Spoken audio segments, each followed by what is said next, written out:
When Dylan moved to Lakeview, he was too young to remember where they lived prior. Not that it was anything special. A 2-bedroom apartment in Brooklyn, New York. The suburbs were a welcome change to the rest of his family. Diane and Ron were his parents. A stay-at-home mom and a police officer. The money was okay, enough to support the family with a few extra things here and there. Lakeview was a small town in upstate New York with a tight-knit community. Everyone knew everything. Surprisingly, not many people knew about the tower in the woods. The place where people really didn't go. It was located off of dimly lit River Road that ran parallel to a foul-smelling wetland. Every time someone drove down the road, they'd immediately smell the musty, dirty aroma that wafted from the woods. Needless to say, people avoided the road and never even thought about the woods. There was another street on the other side of the forest that went the same way. River Road was almost useless, besides the fact that it ran straight into Dylan's house. Kids are a different story. When Dylan turned 9, the woods were his stomping ground. Building forts, naming paths, climbing trees, skipping rocks through the swampy water. The smell didn't bother him. It gave him comfort. It was just the smell of the woods to him. He made a few friends in school, although he wasn't the least bit popular. Their names were Allison and Carter.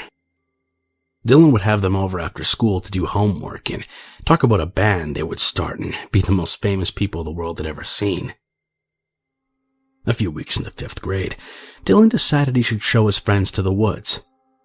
He had kept the place all to himself before, but as he grew closer to his friends, he decided to reveal his safe haven to them.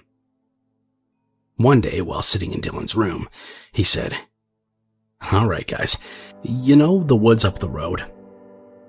Allison and Carter, looking quite confused, nodded their heads. "Those woods no one goes in. I've had the place all to myself for a while, but I really want to show you guys the cool stuff in there." At this point, Dylan was very anxious to go out and show them the place only he had known all this time.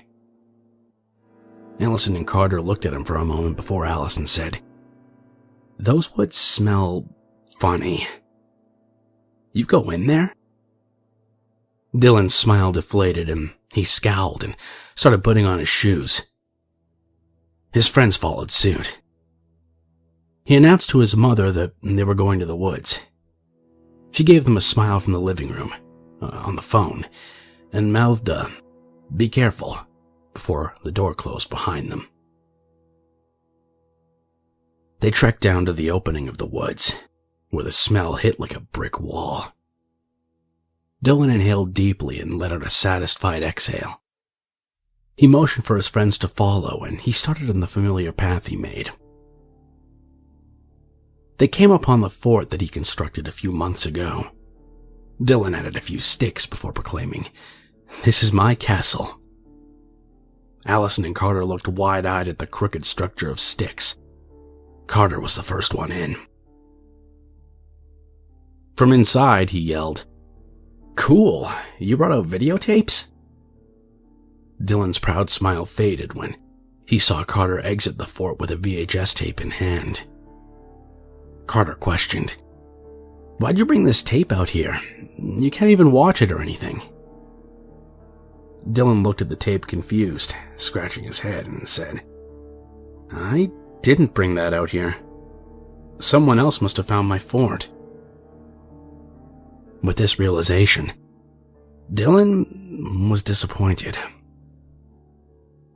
There was a few moments of silence before it was broken by the excited voice of Allison. "Maybe they built a fort that they want us to find, like a treasure hunt." Carter nodded his head quickly in agreement, and Dylan's smile began to return. Dylan replied, "Yeah, there's one area across the swamp I've never gone to because I can't cross." They agreed that their mission was to find a way across the water to meet this other wanderer of the woods. They walked up and down the front of the water and furiously brainstormed. "Maybe we can build a bridge?" Carter suggested. Dylan replied. No, it would never work. It's too far across. Allison was about to add an idea when they heard a loud crack.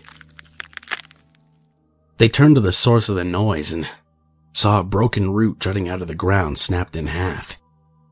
It was almost pointing to an area of the water that split into a series of creeks. They walked over to it and could slightly make out a pre-existing structure. It looked like a thin bridge that zigzagged its way across the creeks. An audible gasp of excitement emanated from Dylan as he happily started on the 4-inch bridge that lay across the putrid, muddy waters.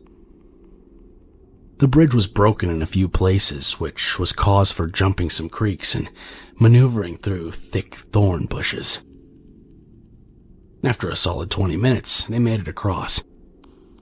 In front of them stood a large stone tower, surrounded in a flat concrete clearing, covered by leaves.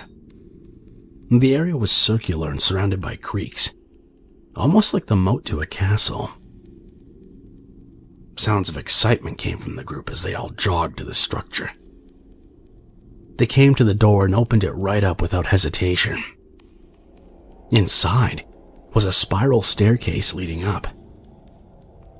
There were light bulbs coming out of the walls and all the way up the stairs. Dylan flipped a switch to the right of the front door, to no avail.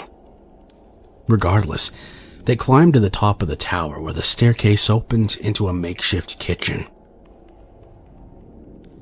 Right in front of them were a few cabinets, a microwave, and a very large sink. Next to the sink were tools that looked like they belonged in a dentist's office, and a few empty bottles of bleach. Confused, they explored the kitchen, opening cabinets and turning on the faucet. Dylan looked at the running water and asked his friends, "How do you think they got running water all the way up here?" His friends looked at him and shrugged. They continued their inspection.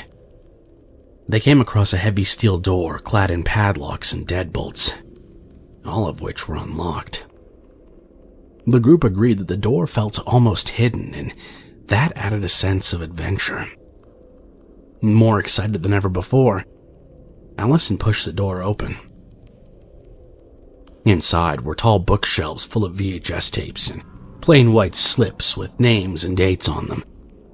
They were ordered alphabetically. Dylan looked at some.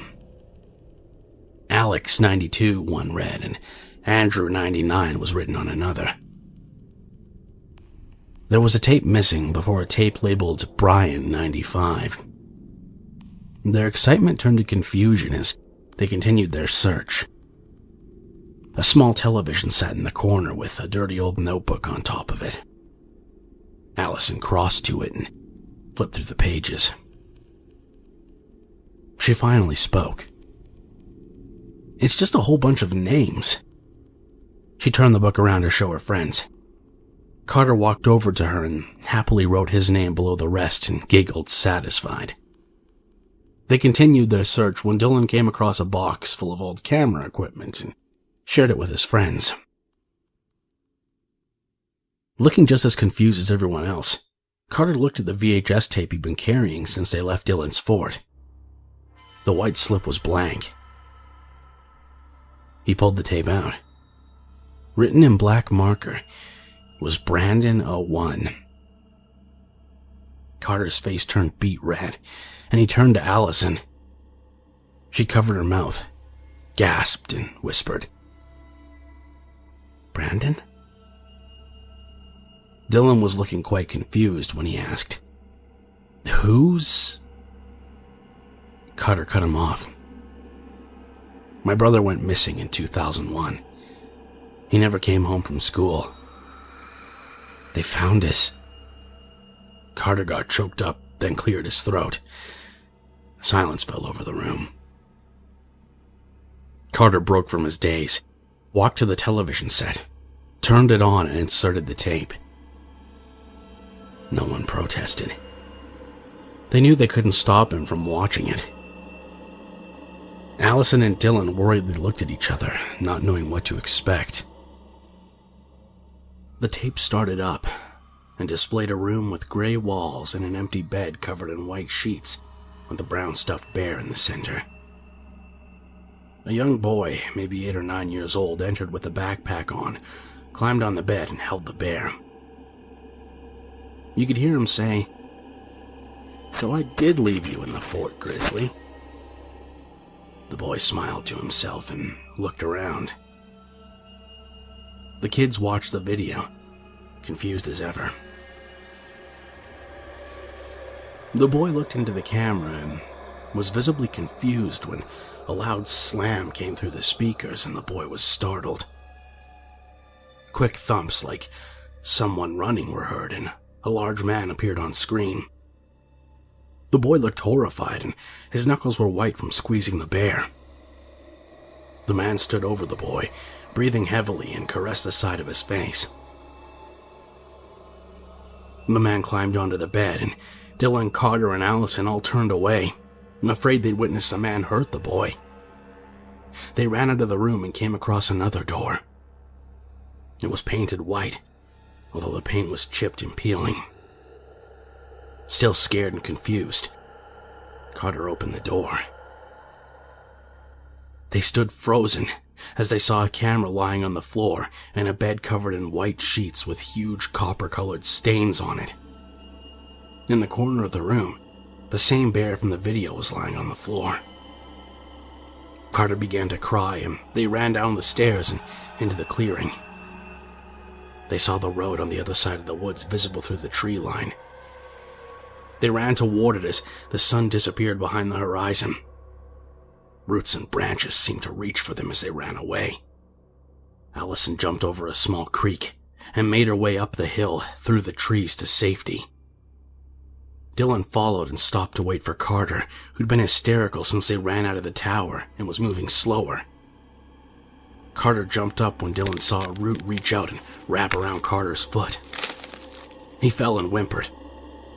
Dylan reached out and grabbed his friend's hand and looked into his eyes, full of terror and running with tears.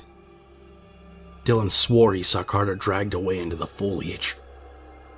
He tried to run and help him when he heard a loud scream come from the tower through the speakers of the television. Almost too scared to function, Dylan ran up the hill and met his friend there, both crying and screaming for help until an elderly woman heard them. The police investigation didn't take excessively long. They went out in the woods and saw the tower. Apparently, it was part of a sewage treatment plant that used to be down there. Abandoned in the mid-1980s, the woods always had a putrid smell. When the police found the tapes and reviewed the footage, the children in the tapes were all identified as missing children from around the country. They never found Carter. They searched the woods and found the bodies of all the children in the tapes, lying at the bottom of the swamp. No one ever questioned the putrid smell of the swamp. They all just avoided it. All the bodies of the children had been laying there, some for over 20 years. All the bodies but Brandon. His body had been found years ago in a dumpster, in the next town over, only 3 days after being reported missing. They never searched the woods.